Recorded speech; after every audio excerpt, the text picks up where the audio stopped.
Sessions greetings to all. So இதுக்கு முன்னாடி previous கிளாஸஸில் நம்ம மல்டிமீடியா சிஸ்டமில் யூனிட் 1ல் இன்ட்ரடக்ஷன் டு மல்டிமீடியா சிஸ்டம் அப்படிங்கிற ஒரு யூனிட்டை வந்து பார்த்துட்டு இருந்தோம். ஒரு 3 மாடல் வந்து பார்த்துருக்கோம். அதில் லாஸ்ட் கிளாஸில் வந்து பார்த்தீங்க அப்படின்னா மல்டிமீடியாவோட ஆர்கிடெக்சர் வந்து பார்த்துட்டு இருந்தோம். ஸோ இப்போ வந்து என்ன பார்க்க போகிறோம் அப்படின்னா அதுக்குன்னு ஒரு ஐஎம்ஏ ஆர்கிடெக்சர் வந்து இருக்குது. ஐஎம்ஏ ஆர்கிடெக்சர் அப்படின்னா என்னங்கிறத நான் சொல்லுறேன்.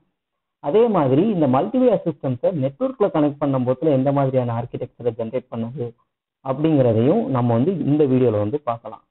சரியா?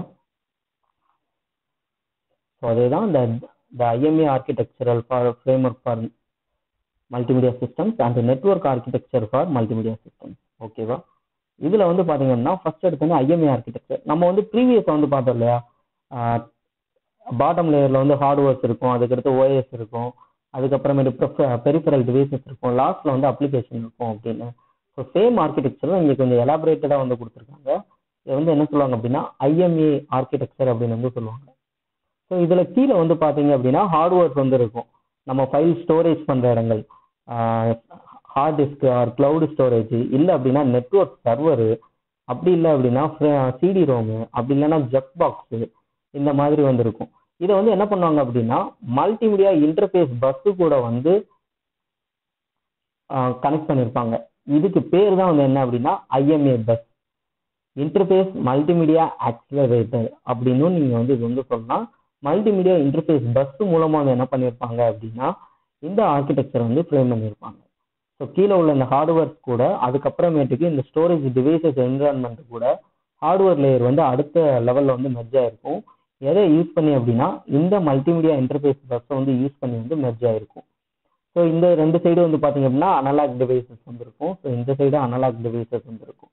அடுத்தது சிஸ்டம் கம்பேபிலிட்டி லேயர், அதே மாதிரி இந்த சைடு வந்து பார்த்தீங்கன்னா சிஸ்டம் கம்பேபிலிட்டி லேயர்.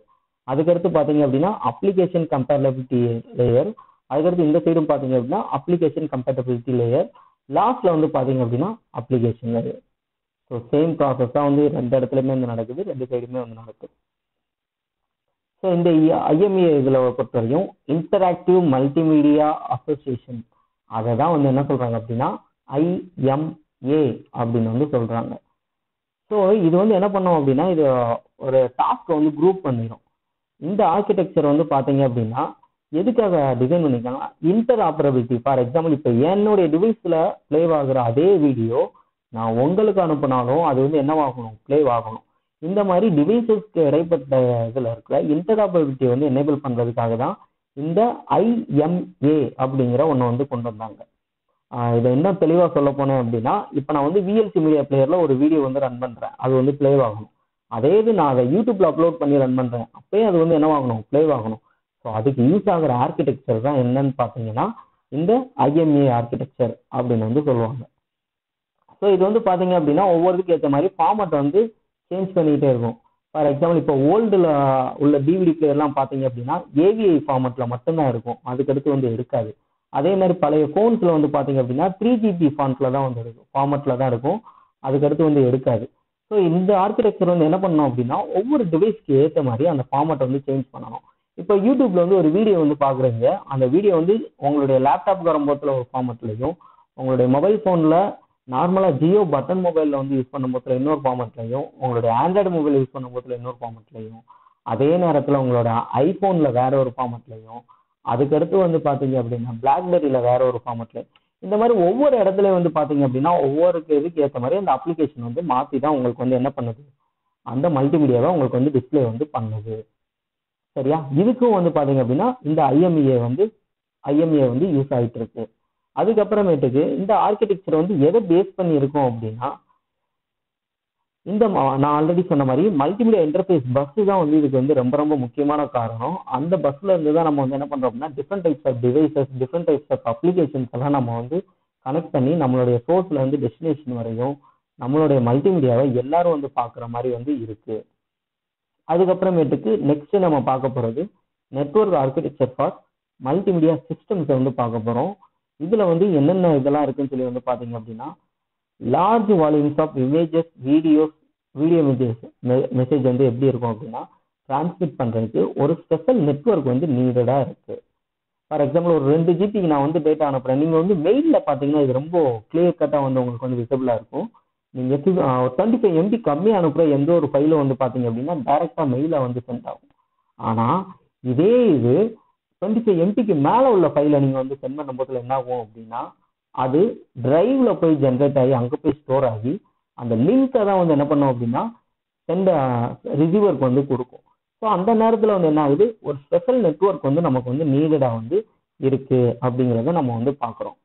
அதே மாதிரி ஏடிஎம்ல வந்து பாருங்களேன், அசிங்க்ரனஸ் ட்ரான்ஸ்ஃபர் மோட்ல வந்து பாருங்களேன், ஏடிஎம் வந்து என்ன பண்ணும், எல்லா லேன் வேன் எல்லா நெட்வொர்க் கூட வந்து அது வந்து கனெக்ட் ஆகிருக்கும். ஸோ இது வந்து பார்த்தீங்க அப்படின்னா ஒரு மல்டி லெவல் நெட்வொர்க்கிங்ல வந்து இது வந்து யூட்டிலிட்டிஸ் வந்து பண்ணிட்டு இருக்கும். நீங்க வந்து எங்க அவங்களோட ஏடிஎம் கார்டை வந்து பின் பண்ணி எடுத்தாலும் உங்களுக்கு வந்து என்ன ஆகணும் அப்படின்னா பணம் வந்து வரணும். அதே மாதிரி ஸ்வைப்பிங் மிஷினில் ஸ்வைப் பண்ணாலும் அங்கே வந்து உங்களுக்கு வந்து என்ன ஆகணும், பணம் வந்து ஆட்டோ டெபிட் வந்து ஆகணும். இந்த மாதிரி நெட்வொர்க்கை ஃபுல்லாக வந்து பார்த்தீங்க அப்படின்னா இது வந்து மல்டி லெவல் நெட்வொர்க்கிங் வந்து அந்த லேயர் வந்து இது வந்து யூட்டிலிட்டிஸ் வந்து பண்ணிட்டு இருக்கு. அதுக்கப்புறமேட்டுக்கு ஹையர் கிளாஸ் ஆஃப் சர்வீசஸ், இதோட சர்வீஸ் குவாலிட்டி வந்து பார்த்தீங்க அப்படின்னா ரொம்ப வந்து நிறைய வந்து தேவைப்படும். அதே மாதிரி எக்ஸ்பென்சிவ் காம்போனன்ட்ஸ் எல்லாம் வந்து இந்த ஒர்க் ஸ்டேஷன்ஸ்ல வந்து இருக்குது. எதுக்காக அப்படின்னா அப்ளிகேஷன்ஸ் வந்து சப்போர்ட் பண்றதுக்காக. அடுத்தது நெக்ஸ்ட் ஒன்று வந்து இதுல வந்து நிறைய கிளாஸ் ஆஃப் சர்வீசஸ் வந்து இருக்குது. நீங்க வந்து யூடியூப்ல பார்த்தாலே வந்து தெரியும். 480p ஒன்று காட்டும், 120 ஒன்று காட்டும், 244 ஒன்று காட்டும். இந்த மாதிரி வந்து பார்த்தீங்கன்னா நிறைய ஃபார்மட்லேயே நீங்கள் வந்து ஒரே இதை வந்து கொண்டு வர முடியும். இதுவும் வந்து எங்கே தான் நடக்குது அப்படின்னா மல்டி லெவல் நெட்வொர்க்கிங்கில் தான் வந்து நடக்குது. அதே மாதிரி high speed server to server லிங்க்ஸும் வந்து நமக்கு வந்து நீடடாக வந்து இருக்கு.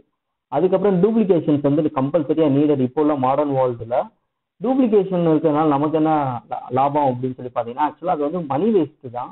ஆனால் அதில் என்ன நமக்கு ஒரு பெனிஃபிட் இருக்கு அப்படின்னா இன்கேஸ் ஏதோ ஒரு இடத்துல வந்து கிராஷ் ஆகுதுன்னு வச்சுக்கோங்களேன், நம்ம வந்து என்ன பண்ணிடலாம்னா டேரக்டாக டூப்ளிகேட்டை வந்து நம்மளால வந்து அக்சஸ் வந்து பண்ணிடலாம். அதுக்கப்புறமேட்டுக்கு ரிப்ளிகேஷன் ஒன்றும் இல்லை, டூப்ளிகேஷனோட இன்னொரு வெர்ஷன் தான். இது வந்து என்ன ஆகும் அப்படின்னா ஒன்றுக்கு மேற்பட்ட காப்பீஸ் எடுத்து அங்கங்கே வந்து ஸ்டோர் பண்ணி வச்சுருக்கோம். இப்போ எக்ஸாக்டாக நம்மளுடைய கூகுள் இருக்கிற மாதிரி கூகுளில் இந்தியாவோட சர்வர்லேயும் அதே டேட்டா தான் இருக்கும், யூஎஸ்ல இருக்க சர்வர்லேயும் அதே டேட்டா தான் இருக்கும். இன்கேஸ் இது இல்லாத டேட்டாவை யூஎஸ்ல வந்து இருக்கு அப்படின்னா இந்தியா சர்வரை நீங்கள் அக்சஸ் பண்ணாலே போதும், அது டைரெக்டாக யூஎஸ் சர்வர்ஸ் வந்து ரீடைரக்ட் வந்து பண்ணி விட்டுரும். ஸோ இந்த மாதிரி ஒரே டேட்டாவை நிறைய இடத்துல வந்து காப்பி பண்ணி வைக்கிற வந்து என்ன சொல்றாங்க அப்படின்னா ரிப்ளிகேஷன் அப்படின்னு வந்து சொல்றாங்க. இதை வந்து நீங்க இன்னொரு விதத்துலயும் வந்து எடுத்துக்கலாம். இப்போ நான் ஃபேஸ்புக்ல என்னோட மொபைல்ல வந்து நான் என்னோட ஃபேஸ்புக் அக்கௌண்ட் வந்து லாகின் பண்றேன். அப்பவே எனக்கு வந்து சேம் கண்டென்ட் தான் வந்து டிஸ்பிளே ஆகுது. இதே கண்டென்ட் வந்து நான் வந்து எங்க சிஸ்டம்ல நான் லாகின் பண்ணாலும் அதே கண்டென்ட் தான் வந்து வரப்போகுது. ஸோ இதை தான் வந்து என்ன சொல்றாங்க அப்படின்னா ரிப்ளிகேஷன் அப்படின்னு வந்து சொல்றாங்க. அதுக்கப்புறமேட்டுக்கு நெட்வொர்க்கிங் ஸ்டாண்டர்ட்ஸ் வந்து இருக்குது. இதுல வந்து பாத்தீங்க அப்படின்னா 2 நெட்வொர்க் ஸ்டாண்டர்ட் வந்து நமக்கு வந்து வெல்வெஸ்டா தெரியும். ஒன்று ஈத்தர்நெட், இன்னொன்று வந்து பாத்தீங்க அப்படின்னா டோக்கன் ரிங். ஸோ இந்த நெட்வொர்க்கிங் ஸ்டாண்டர்ட் வந்து நமக்கு வந்து நீடடா இருக்கு. அப்புறம் ஏடிஎம் வந்து பாத்தீங்க அப்படின்னா இந்த டோபாலஜி வந்து எக்ஸாக்டா வந்து பிராட்பேண்ட் அப்ளிகேஷன்ஸ்ல நம்ம வந்து யூஸ் பண்ணிட்டு இருக்கோம். ஸோ இது வந்து பாத்தீங்க அப்படின்னா மல்டிபிளெக்சிங்கா வந்துருக்கும். அதாவது 2 சைடுமே கம்யூனிகேஷன் வந்து அட் டைம்ல வந்து நடந்துகிட்டு இருக்கும். கிட்டத்தட்ட 53 பைட் செல்ஸ் ஆஃப் டேட்டா வந்து இதுல வந்து போயிட்டு வந்து இருக்குது. அதுக்கப்புறமேட்டுக்கு 5 பைட்ஸ் வந்து ஹெட்டர் இன்ஃபர்மேஷன். ஸோ டோட்டலா வந்து பாத்தீங்க அப்படின்னா 53 பைட், 48 பைட் வந்து யூசரோட இன்டர்ஃபேஸ், 5 பைட்ஸ் வந்து பாத்தீங்க அப்படின்னா ஹெட்டர் இன்ஃபர்மேஷன்ஸ் வந்து இந்த ஏடிஎம் வழியா வந்து டேட்டா வந்து பாஸ் ஆகிட்டு இருக்கு. அதே மாதிரி செல்ஃப் ஸ்விட்சிங்கிறது ஒன்றும் இல்லை, பாக்கெட்டை வந்து ஸ்விட்ச் பண்றதா வந்து என்ன சொல்லுவாங்க அப்படின்னா செல்ஃப் ஸ்விட்சிங் அப்படின்னு வந்து சொல்லுவாங்க. இது வந்து நீங்க நெக்ஸ்ட் செமஸ்டர் வந்து மொபைல் கம்ப்யூட்டிங் அப்படிங்கிற ஒரு பேப்பர் வந்து படிப்பீங்க. அந்த டைம்ல இந்த செல்ஃப் ஸ்விட்சிங் அப்படின்னா என்னங்கிறது வந்து உங்களுக்கு வந்து தெரியும். அதுக்கப்புறம் எஃப்டிடிஐ, இப்போ இதுவும் ஒரு டைப் ஆஃப் நெட்வொர்க் தான். இதெல்லாம் fibre distributor data interface network அப்படின்னு வந்து சொல்லுவாங்க. இது வந்து பாத்தீங்கன்னா ரொம்ப ஹை ஸ்பீட்ல வந்து உங்களுடைய டேட்டா வந்து டிரான்ஸ்மிஷன் வந்து பண்ணிட்டு இருக்கும். லேன் கூடயே வந்து கனெக்ட் ஆகும், வேன் கூடயே வந்து கனெக்ட் ஆகும். ஸோ இது வந்து ஃபைபர் ஆப்டிக் வந்து நெட்வொர்க்கு. ஸோ அதனால இதோட பெர்ஃபார்மன்ஸ் வந்து பாத்தீங்க அப்படின்னா ஆல்வேஸ் வந்து ஹையா தான் வந்து இருக்கும். ஓகே, இப்போ வந்து இந்த இதுல ஐஎம்ஏ ஆர்கிடெக்சர்லாம் என்னன்னு பார்த்தோம். அதே மாதிரி நெட்வொர்க் மல்டிமீடியா சிஸ்டம்ஸ்க்கு உண்டான ஆர்கிடெக்சர்ல என்னென்னலாம் இருக்குங்கிறத வந்து பார்த்தோம். இது வந்து உங்களுடைய டெக்ஸ்ட் புக்ல பேஜ் நம்பர் 6 and 7 வந்து இருக்கு. இதுக்கு உண்டான லிங்க்ஸையும் நான் வந்து ரெஃபரன்ஸ் லிங்கையும் நான் வந்து இங்க வந்து கொடுத்துருக்கேன். இதுக்கு மேலே டவுட் இருக்கவங்க பார்த்துக்கோங்க, இல்லை அதுலேயும் புரியலைன்னா என்கிட்ட வந்து கேளுங்க. ஸோ நெக்ஸ்ட் டாபிக்ல நம்ம வந்து evolving technologies for multimedia systems, ஏன்னா இந்த டெக்னாலஜிங்கெல்லாம் இப்போ பூமிங்ல வந்து இருக்கு அப்படிங்கிறத நம்ம நெக்ஸ்ட் கிளாஸ்ல வந்து பார்க்கலாம். தேங்க்யூ.